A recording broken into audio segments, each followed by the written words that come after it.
Sebagai mahasiswa arsitektur, kami tidak hanya merancang bangunan, tapi juga merancang soal keselamatan. Bencana bukan hanya soal alam, tapi juga soal kesiapan manusia dan kesiapan ruang.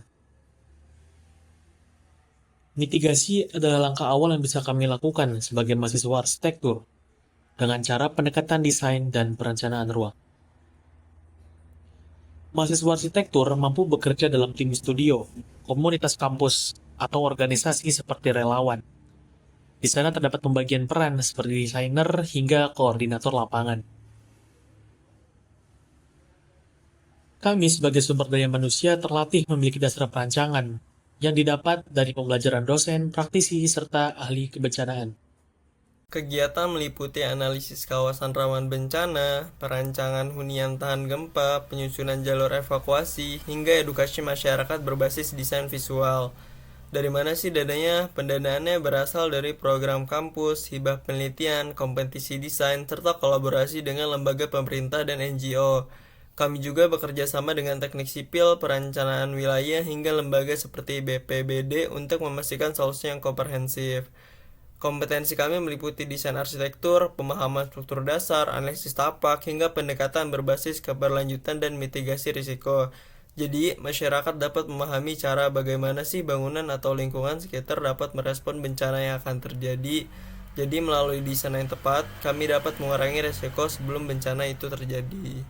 Ketika bencana terjadi, peran kami sebagai mahasiswa arsitektur bergeser dari perancang menjadi bagian dari tim respon cepat. Para mahasiswa arsitektur dan mahasiswa lainnya bergabung dalam satu posko dan posko-posko darurat yang bekerja di bawah koordinasi lembaga resmi dan organisasi kemanusiaan.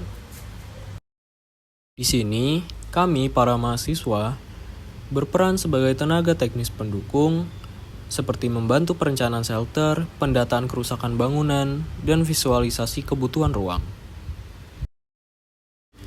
Salah satu kegiatan yang dapat dilakukan oleh para mahasiswa arsitektur meliputi desain cepat hunian darurat seperti membangun shelter modular, kemudian penataan ruang pengungsian yang agar lebih layak dan manusiawi.